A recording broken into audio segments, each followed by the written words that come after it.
CCTV footage মিলিয়ে দেখা হলো, সত্যিই ফিজিক্সের লেকচারার আহনাফ আমির মাস্টার্স ফাইনাল সেমিস্টারের ছাত্র ইতিকে আচমকা পেছন থেকে এসে দেয়ালের সঙ্গে চেপে ধরেছে। ইতি ছাড়া পেতে চাইছে, কিন্তু আহনাফ তাকে শক্ত করে চেপে ধরে অস্থির কণ্ঠে কি যেন বলছে। আহনাফকে জরুরি তলব করা হলো ভিসির রুমে। যখন সে জানতে পারলো তার বিরুদ্ধে এমন ভয়ঙ্কর অভিযোগ করেছে ইতি, তার পায়ের তলা থেকে যেন মাটি সরে গেল। একটা মানুষ কতটা নিচে নেমে গেলে এমন ভয়ঙ্কর মিথ্যে অভিযোগ করতে পারে তার বিরুদ্ধে। এতকাল চেপে রাখা সত্যটা অবশেষে বলেই দিল আহনাফ। ইতি আমার স্ত্রী, প্রায় 2 বছর আগে বিয়ে হয়েছে আমাদের। এবার ভিসি সাহেবের অবাক হওয়ার পালা।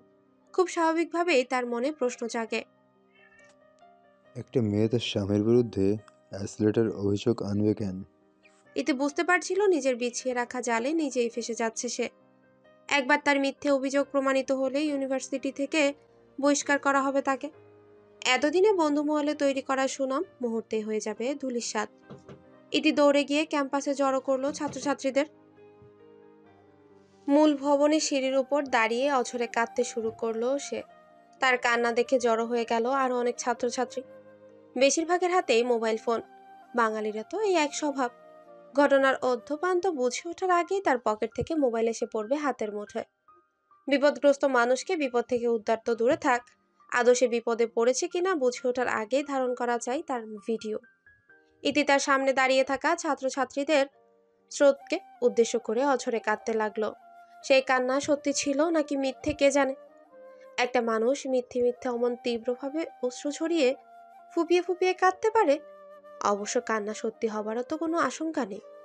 এর অর্থ তবে একটাই, ইতি বরাবরই পাকা অভিনেত্রী। কয়েক ছাত্রছাত্রী একযোগে জিজ্ঞাসা করলো তাকে। আপু, কি হয়েছে? প্রতি উত্তরে ইতি আরো ঝড়ক দিতে কেঁদে বলল, 2 বছর ধরে আমার সাথে অন্যায় হয়ে আসছে। আমি প্রাণের ভয়ে চুপ করেছিলাম। আজ আর চুপ করে থাকবো না, সবাইকে সত্যিটা জানিয়ে দেব। ইতির বলা এই কয়েকটা বাক্য প্রবল আলোড়ন সৃষ্টি করলো ছাত্রছাত্রীর মাঝে। সকলের কৌতূহল বেড়ে গেল এক লাফে।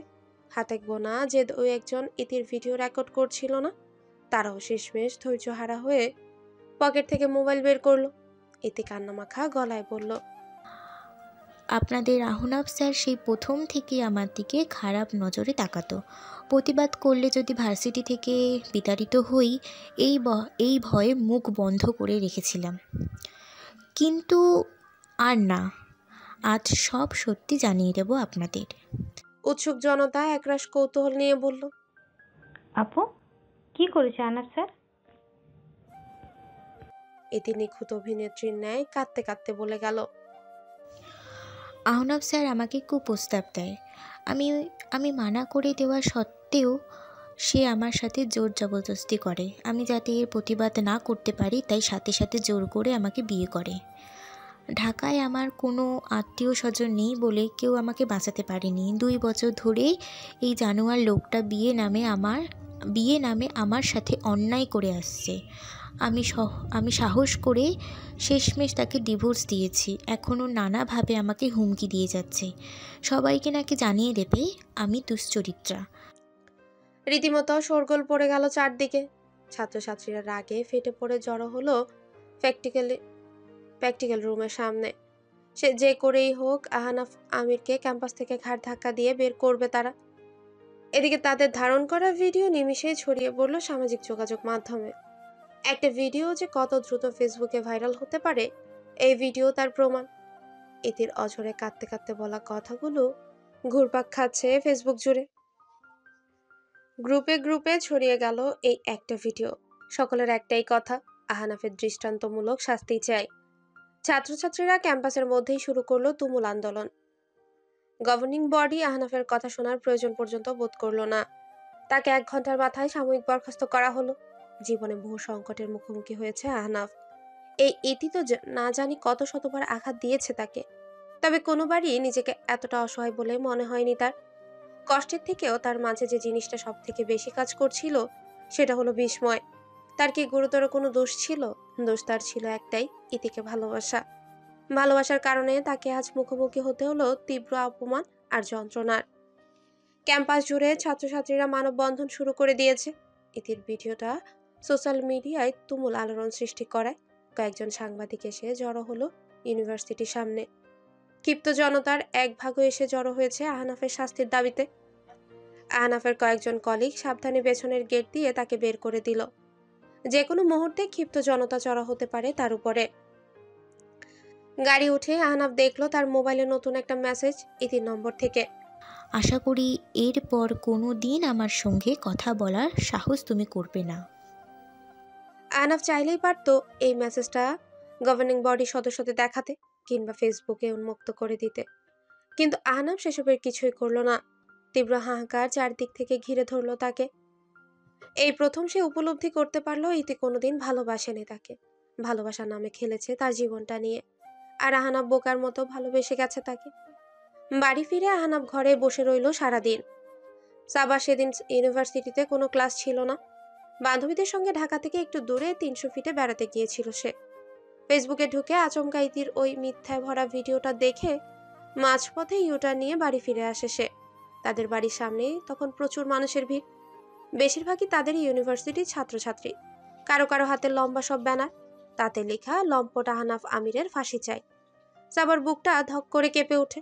ভিড় থেকে কোনো মতে গাড়ি নিয়ে ঢুকলো সে বাড়ির ভেতর।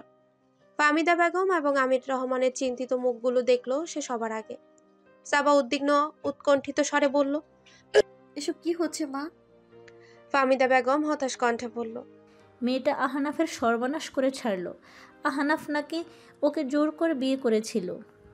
এই দুটো মানুষকে শুরু থেকে দেখে আসছে সাবা। ইতির পাগলামো, আহনাফের বাবার তৃষ্ণা কোনো কিছুতেই অজানা নয় তার।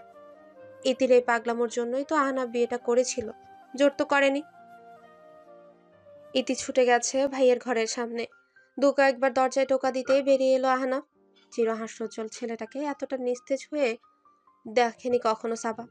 মনে হচ্ছিল যেন প্রাণ নেই তার মাঝে। দরজা খুলে দিয়ে আহনাফ দুর্বল ভঙ্গিতে গিয়ে বসলো বিছানার এক পাশে। সাবা তার পাশে গিয়ে বসলো। রাগে কষ্টে হাত পা রীতিমতো থরথর করে কাঁপছে তার। অথচ আহনাফ বড্ড স্বাভাবিক। অবশ্য স্বাভাবিক বললে ভুল হবে, প্রাণহীন। সাবা রাগে ফুঁসতে ফুঁসতে বলল, ভাইয়া, তুমি ইতির নামে কেস করবে? আহনাফ শান্ত গলায় বলল। কিসের কেস? সাবা জোর গলায় বলল, ভাইয়া, তুমি ইতির নামে কেস করবে, মানহানির কেস। তোমার নামে কত বড় একটা অ্যালিগেশন এনেছে, বুঝতে পারছো? আহনাফের ঠোঁটের কোণে সূক্ষ্ম হাসির রেখা ফুটে উঠল। হাসিটা ধরে রেখেই সে বলল, ও, অ্যালিগেশন দিলেই কি সেটা সত্যি হয়ে যাবে? সাবা অবাক হয়ে দেখলো তার ভাইয়াকে। ইতির কাছ থেকে এতটা আঘাত, এতটা অপমান পাওয়ার পরও কোনো রাগ নেই তার মাঝে। সাবা অনুরোধের সুরে বলল, ভাইয়া প্লিজ, আমার কথাটা শোনো। তুমি এখনই আমার সাথে থানায় যাবে। আহনাফ দীর্ঘশ্বাস ফেলে না সূচক মাথা নেড়ে বলল, না সাবা, আমাকে এটা করতে বলিস না। সাবা একরাশ আক্ষেপ নিয়ে বলল, কেন ভাইয়া? তুমি এখনো ওই মেয়েটাকে প্রশ্রয় কেন দিচ্ছ? এখনো? সাবার চোখ দুটোতে জল টলমল করছে। ভাইয়ার প্রতি এই অন্যায় অভিযোগ সহ্য করা আর সম্ভব হচ্ছে না তার পক্ষে। অথচ আহনাফ শীতল ভঙ্গিতে তার চোখের জলগুলো মুছে দিয়ে বলে, প্রশ্রয় তো সেই শুরু থেকেই দিয়ে যাচ্ছি, শুরু থেকেই ভুল করে আসছি। আজ না হয় আরেকবার ভুলটা করলাম। সাবা বুঝতে পারলো না সে কি করবে, কি করে ভাইকে বোঝাতে ইতির বিরুদ্ধে একটা পদক্ষেপ নিতে। বড্ড ভেঙে পড়েছে মানুষটা। তার মস্তিষ্ক নির্ঘাত, আর 10টা স্বাভাবিক মানুষের মতো কাজ করছে না। সাবা কিছু একটা বলতে যাবে তার আগেই আহনাফ তার কাঁধে হাত রেখে বলল, তুই যা, বাবা মা সামলা, আমি ঠিক আছি। সাবা চোখ ভরা জল নিয়ে বলল, কেন ইতিকে ক্ষমা করছো ভাইয়া? আহনাফ আবারও সেই সূক্ষ্ম হাসিটা হেসে বলল, নিজেকে ক্ষমা করছি সাবা। ইতিকে শুরু থেকে প্রশ্রয় দিয়ে যে ভুলটা করেছিলাম, সেই ভুলকে ক্ষমা করার চেষ্টা করছি। আহনাফের এই কথাটা মানে সেই দিন সেই মুহূর্তে বুঝতে পারেনি সাবা। আহনাফকে একা থাকতে দিয়ে বাবা মায়ের সঙ্গে সঙ্গে বসার ঘরে বসে রইল সাবা। সকলের মাঝে অদৃশ্য একটা ভয়, অজানা একটা শঙ্কা। কিসের ভয় তারা নিজেরাও জানে না। দিন গড়িয়ে সন্ধে হওয়ার সাথে সাথে বাড়ির বাইরের ভিড়ও কমতে থাকে। দু কয়েকজন এখনো আছে, তবে তাদের মাঝে আন্দোলনের কোনো প্রবণতা নেই। বাড়ির সামনে দাঁড়িয়ে নিজেদের মাঝে আড্ডা দিয়ে যাচ্ছে, কিংবা বলা ভালো আহনাফ আমিরের চরিত্রহীনতা নিয়ে আলোচনা করছে। মনের মাঝে একরাশ কালো মেঘ নিয়ে ফাহমিদা বেগম রান্না করতে গেলেন। সাবাও গেল তার পিছু পিছু তাকে সাহায্য করতে। তারা দুজন একসঙ্গে রান্নাঘরে এলে পুরোটা সময় গল্পই মেতে থাকে, তবে আজ কারো মুখে কোনো কথা নেই। ওদিকে আমির রহমান আত্মীয় স্বজনদের একের পর এক ফোন কল সামলাতে ব্যস্ত। ফাহমিদা বেগম রাতের খাবারের জন্য ছেলেকে ডাকতে তার ঘরের দরজায় টোকা দেন। একবার নয়, বেশ কয়েকবার। অপর প্রান্ত থেকে কোনো সাড়া শব্দ নেই। ভয়ার্ত ভঙ্গিতে তিনি ডাক দিলেন স্বামী কন্যাকে। সাবা দ্রুত পায়ে ভাইয়ার ঘরের সামনে এসে দরজায় অনবরত ধাক্কা দিচ্ছে, মুখে অনবরত অস্থির কণ্ঠে বলে যাচ্ছে, হ্যাঁ, দরজাটা খোলো। আমির রহমান ইতিমধ্যে ফোন বের করে কাকে কাকে যেন ফোন করতে শুরু করেছেন। সাবা ব্যাকুল কণ্ঠে বলল, বাবা, ভাইয়া দরজা খুলছে না কেন? আমির রহমান মেয়ের প্রশ্নের উত্তর না দিয়ে সবাইকে কাদের ধাক্কায় দরজার লক ভাঙতে ব্যস্ত হয়ে পড়েন। বার কয়েক তিনি দরজার উপরে এসে পড়তে খুলে গেল লক। দ্রুত পায়ে দরজা ঠেলে ঘরের ভেতর পা রাখতেই থমকে দাঁড়ালো সাবা। তার হৃদয়টা কয়েক দফা মোচড় দিয়ে উঠল। শ্বাস প্রশ্বাস তো বন্ধ হয়ে গেল। দাঁড়িয়ে থাকা সম্ভব হচ্ছিল না তার পক্ষে। পা দুটো থরথর করে কাঁপছে। সিলিং ফ্যানের সঙ্গে ঝুলছে চিরহাস্যোজ্জ্বল প্রাণচঞ্চল ঠাসা আহনাফ। তার চোখে হাসি নেই, চোখে স্নিগ্ধতা নেই, চোখ দুটো উল্টে আছে, ঠোঁট কালচে বর্ণ ধারণ করেছে, পায়ের পাতা নীলাভ হয়ে উঠেছে। নিজেকে আর ধরে রাখতে পারল না সাবা। ঠিক সেখানেই জ্ঞান হারিয়ে লুটিয়ে পড়ল মেঝেতে। শূন্য হাইওয়েতে দাঁড়িয়ে আছে একটি মাত্র গাড়ি। গাড়ির দরজায় হেলান দিয়ে দাঁড়িয়ে আছে সাবা। ভাইয়ার মৃত্যুর 6 মাস পেরিয়ে গেছে, অথচ আজও স্বাভাবিক হতে পারেনি মেয়েটা। হঠাৎ হঠাৎ যখন সিলিং ফ্যানের সঙ্গে ঝুলন্ত আহনাফের মলিন মুখটা ভেসে ওঠে চোখের সামনে, হৃদয়টা কয়েক দফায় মোচড় দিয়ে ওঠে। ইন্দ্রিয়গুলো সব এলোমেলো হয়ে যায়। আহনাফ বাস্তবতার সঙ্গে লড়াই করার সাহস করে উঠতে পারেনি বলেই বিদায় নিয়েছে পৃথিবী থেকে। বদলে দিয়ে গেছে সাবাকেও। আগে সেই প্রাণবন্ত মেয়েটা সে আর নেই। আগের মতো বান্ধবীদের সঙ্গে আড্ডা দিয়ে বেড়ায় না, ঘুরে বেড়ায় না। মানসিকভাবে প্রচন্ড ভেঙে পড়েছে সাবা। বাবা মায়ের সঙ্গে নিজের বাড়িতে থাকাও তার কাছে হয়ে উঠেছে অসহনীয়। বাড়ির প্রত্যেকটা ঘরে যেন আহনাফের স্মৃতি লেগে আছে। আহনাফের ঘরটার পাশ দিয়ে হেঁটে গেলেও সাবা স্পষ্ট দেখতে পায় সেই ভয়ানক দৃশ্য। পরিবারে এর আগেও মৃত্যু দেখেছে সাবা, নানা নানির মৃত্যু, বড় চাচার মৃত্যু। তবে আহনাফের মৃত্যুটা তো আর 10টা মৃত্যুর মতো নয়। যে মানুষটার এত তাড়াতাড়ি পৃথিবী ছেড়ে চলে যাওয়ার কথা ছিল না, সে চলে গেল। সিলিংয়ে ঝুলে পড়ার আগ মুহূর্ত পর্যন্ত কতটা তীব্র কষ্ট পেতে হয়েছে আহনাফকে ভাবলেই শিউরে উঠে সাবা। আহনাফের চলে যাওয়ার পর তার বাবা মাও নেহাত কম ভেঙে পড়েনি। এক সন্তানকে হারিয়ে বুকের মাঝে যে শূন্যতার সৃষ্টি হয়েছে তা কখনোই পূরণ হবার নয়। তবে যে আছে তাকেও যথাসাধ্য আগলে রাখতে শুরু করেন দুজনে। ভেঙে পড়া সাবাকে সামলাতে আহনাফের নামটা উচ্চারণ করাও বন্ধ করে দেন তারা। বাড়ি থেকে তার সমস্ত ছবি, স্মৃতিচিহ্ন সরিয়ে ফেলেন। ভাইয়ার কথা মনে পড়লেই যে তার আদরের বোনটা উদ্ভ্রান্তির মতো করে। কিছুতেই কাজ হলো না। অফিস থেকে ফিরে যতটা সময় সাবা বাড়িতে থাকে ততক্ষণ যেন ডুবে থাকে তীব্র হাহাকারে। হঠাৎ আমির রহমান সংস্পর্শে এলেন বাল্যবন্ধু শাহজাহান সাহেবের সঙ্গে। লোকটা মৃত্যু পথযাত্রী, তার শেষ ইচ্ছে ছেলের বিয়ে দিয়ে যাবেন। বাল্যবন্ধুর শেষ ইচ্ছে পূরণের তাগিদে নয়, বরং মেয়েটাকে নতুন একটা জীবন দেওয়ার উদ্দেশ্যেও আমির রহমান তড়িঘড়ি করে তার বিয়েটা দিয়ে দেন সাফকাতের সঙ্গে। বিয়ের পর সাবার বিক্ষিপ্ত মনটা একটু হলেও তো শান্তি পেয়েছে। সাফকাতের উপর বিরক্তির কারণেই হোক আর চিন্তা ভাবনার অনেকটা অংশ জুড়েই এখন সে, না হলে সারাক্ষণ ভাইয়ের প্রতি হওয়া অন্যায় নিয়ে মস্তিষ্কে গবেষণা চালাতে চালাতেই পাগল হয়ে যেত সাবা। হঠাৎই সাবার পাশে এসে দাঁড়ালো সাফকাত। দুজনের মুখেই কোনো কথা নেই, আর চোখে বারবার সাবাকে দেখছে সাফকাত। মেয়েটা যে কতটা ভেঙে পড়েছে তা স্পষ্ট ফুটে উঠেছে তার চোখ দুটোতে। সাবা উপরে উপরে এমন একটা ভাব করে যেন যথেষ্ট শক্ত, সমর্থ, সাহসী একটা মেয়ে সে, অথচ ভেতরে ভেতরে তার মতো কোমল মনের মানুষ তার দ্বিতীয়টা নেই। সাফকাতের মনে সুপ্ত এক ইচ্ছে ফুটে উঠল। ইচ্ছে হলো মেয়েটাকে আগলে ধরে তার ভেতরকার সমস্ত কষ্টগুলো দূর করে দিতে। ইচ্ছেটা ইচ্ছের মাঝে সীমাবদ্ধ রইল, বাস্তবে আর রূপ পেল না। বিয়ের দিনই আমির রহমান সাফকাতকে সতর্ক করে বলেছিলেন সাবাকে যেন তার ভাইয়া সম্বন্ধে কোনো প্রশ্ন না করা হয়। সাফকাতও খেয়াল রেখেছে বিষয়টার প্রতি। সে বা তার পরিবারের কেউ সাবাকে তার জীবনের এই যন্ত্রণাদায়ক অধ্যায় নিয়ে কিচ্ছু জিজ্ঞেস করেনি।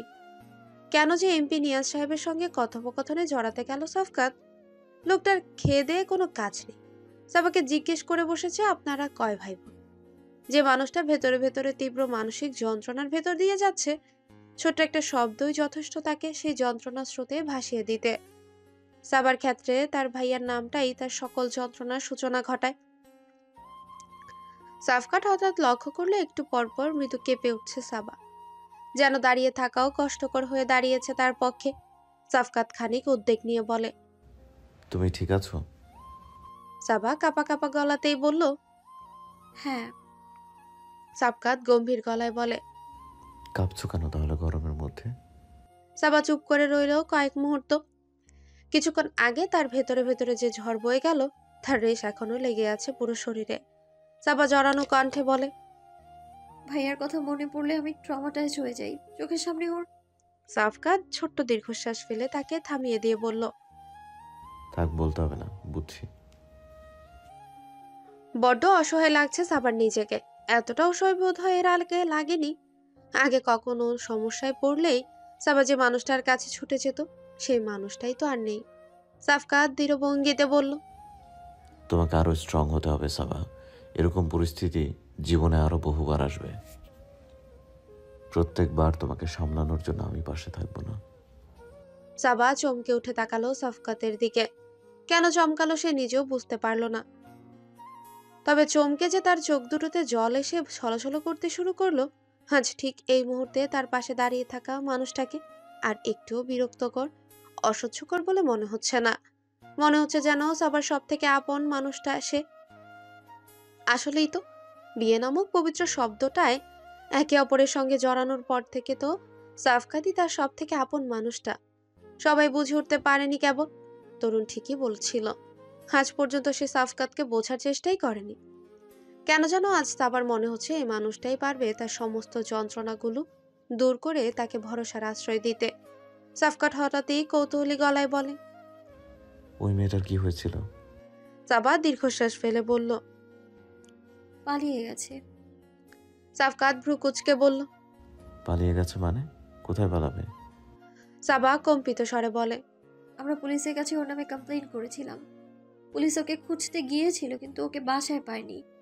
ভাইয়া চলে যাওয়ার সঙ্গে সঙ্গে তার অ্যাকাউন্ট থেকে সব টাকাও তুলে নিয়ে উধাও হয়ে যায়। সাফকাত লক্ষ্য করলো আবারও ঘোলাটে হয়ে আসছে সাবার দৃষ্টি, আবারও ভারী হয়ে উঠছে তার নিঃশ্বাস। সাফকাত তাকে সামলানোর জন্য বলল, চলো বাসায় যাই। ড্রাইভিং সিটে বসে আছে সাফকাত। লক্ষ্য করলো সাবার চোখে মুখে স্পষ্ট ক্লান্তির ছাপ। দিনভর দৌড়ঝাঁপ করেছে মেয়েটা, তাকে পার্টিতে নিয়ে যাওয়াটাই ভুল হয়েছে। সাবা চোখ দুটো বুঝে গা এলিয়ে দিল প্যাসেঞ্জার সিটে। সাফকাত ক্ষীণ নরম সুরে ডাকলো, সাবা। সাবা চোখ দুটো বুঝে রেখে ক্লান্ত সুরে বলল, হুম? উহ। বড্ড মায়া লাগলো সাফকাতের। ক্লান্তিতে কষ্টে কেমন নিস্তেজ হয়ে পড়েছে মেয়েটা।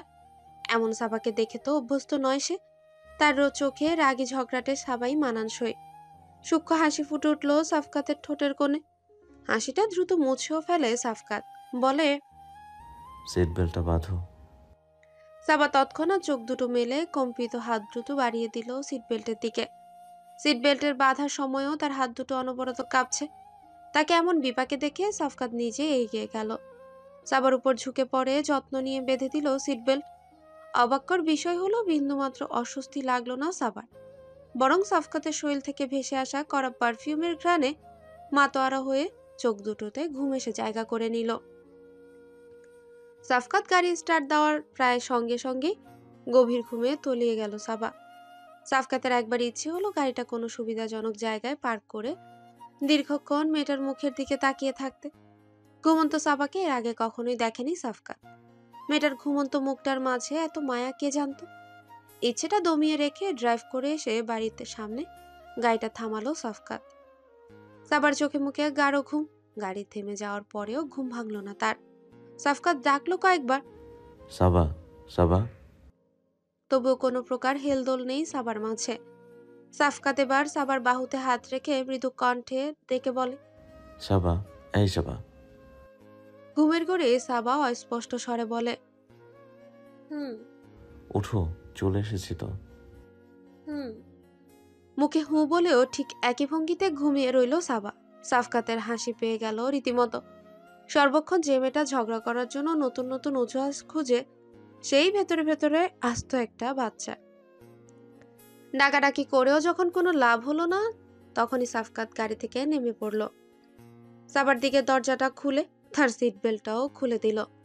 এরপর যত্ন নিয়ে সাবধানে কোলে তুলে নিল তাকে। সাফকাত ভেবেছিল তার কোলে ওঠার সঙ্গে সঙ্গেই ঘুম ভেঙে যাবে সাবার।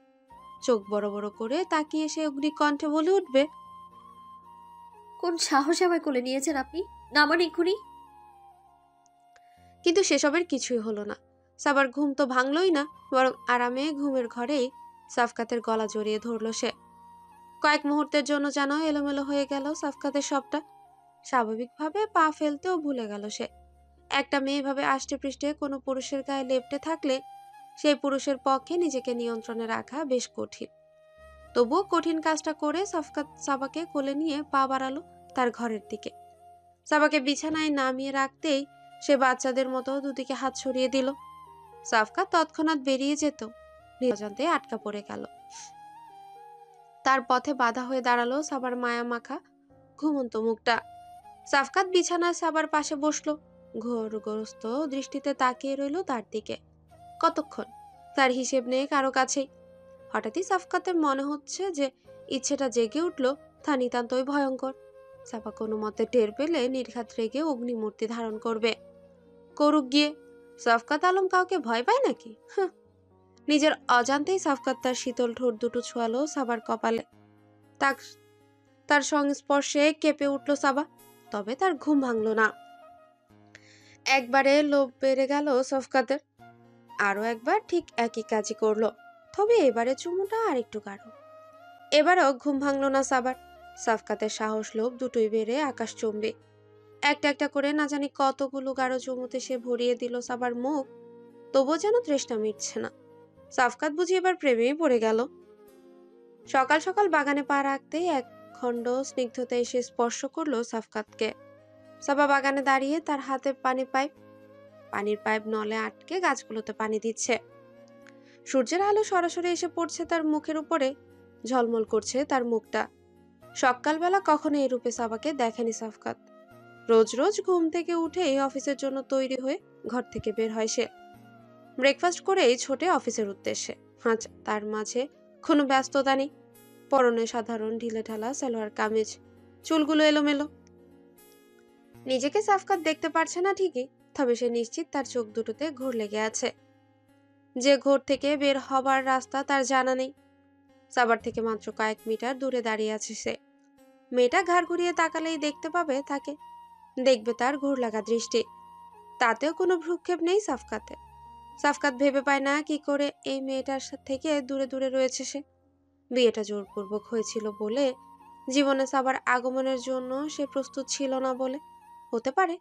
তবে জীবনে সে পর্যায় পার করে বিচিত্র নাম না জানা এক পর্যায়ে এসে দাঁড়িয়েছে সাফকাত, যে পর্যায়ে ভালো লাগা ছাড়া আর কিছুই নেই। যান্ত্রিকতাময় এই জীবনটা জুড়ে সাফকাতের আগে প্রেমে পড়লেও প্রেম করেনি কখনো।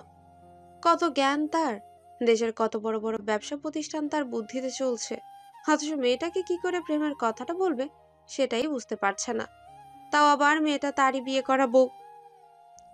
7-5 ভাবনা রেখে সাফকাত এগিয়ে গেল সাবার দিকে।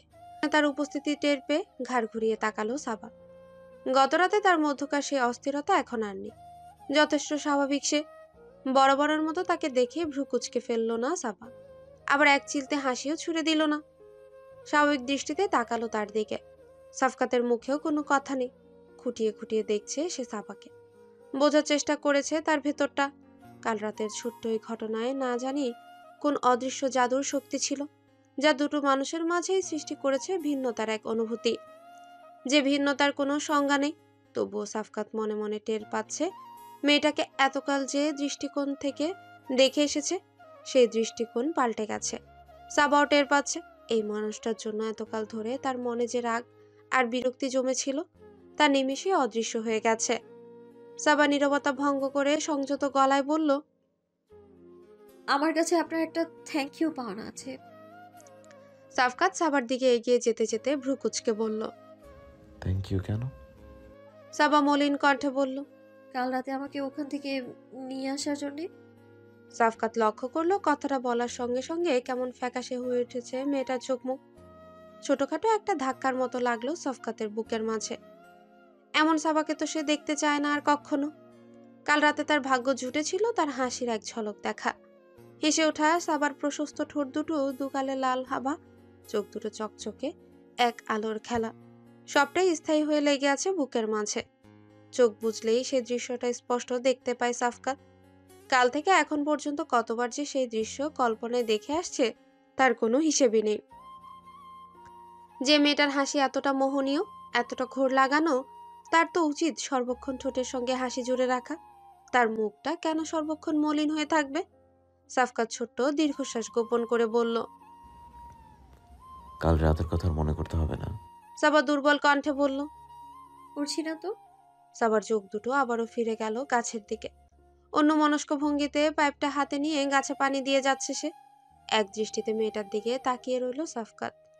ভেতরে ভেতরে একাকার সমান কষ্ট বয়ে বেড়াচ্ছে সে প্রতিনিয়ত।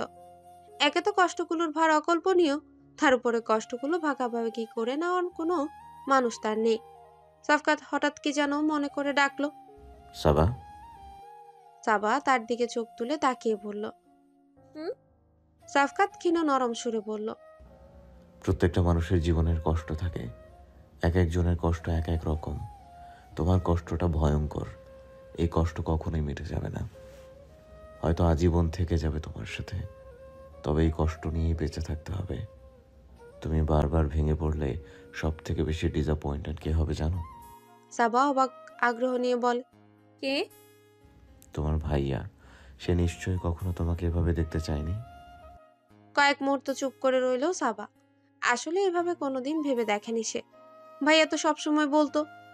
তুই সবসময় হাসবি সাবা, তোর গোমড়া মুখ দেখলে আমার গা জ্বলে যায়। মানুষটা না জানি কোথায় আছে। যেখানেই আছে সাবাকে দেখতে পাচ্ছে নির্ঘাত। তার ভেঙে পড়াটাও নিশ্চয়ই কাম্য নয় তার। আজও কি সাবার গম্ভীর মলিনতা মাখা মুখটা দেখে আহনাফের গা জ্বলে যায়? হয়তো যায়। কেন জানে আজকে নিজেকে অনেকটাই নির্ভার লাগছে সাবার। ভাইয়ার মৃত্যুর পর থেকে প্রতিনিয়ত প্রতি মুহূর্তে মনে হয় কেউ তার বুকে ভারী পাথর চেপে ধরেছে। সেই পাথরটা শ্বাস নিতে দিচ্ছে না তাকে। কত মানুষ কতভাবে সান্ত্বনা দিয়েছে তাকে, কিছুতেই নেমে যায়নি পাথরটা। অথচ আজ বিরস কাঠিন্য ভরপুর এই মানুষটার সামান্য একটা কথাতেই যেন পাথরটা অদৃশ্য হয়ে গেল।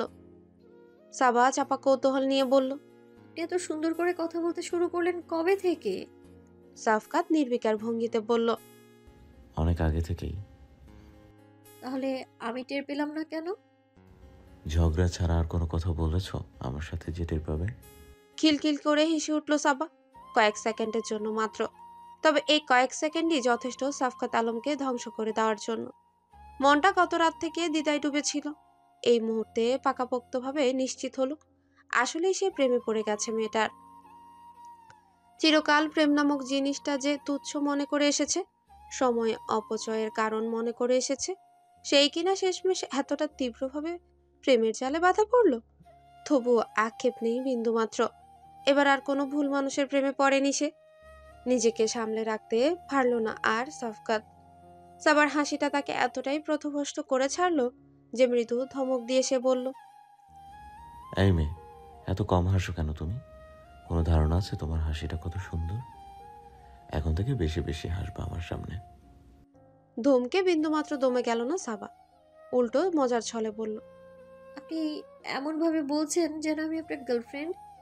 আপনার সামনে বেশি বেশি হাসতে আমি বাধ্য। সাফকাত থমথমে গলায় বলল।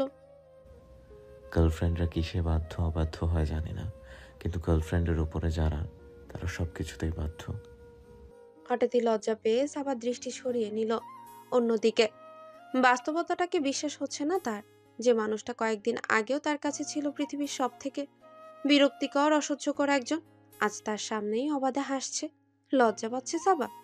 এসবের কিছুই সাবা ইচ্ছে করে করছে না, মন নিজের অজান্তেই করে বসছে। সাফকাতের আশেপাশে শান্তি লাগছে বড্ড।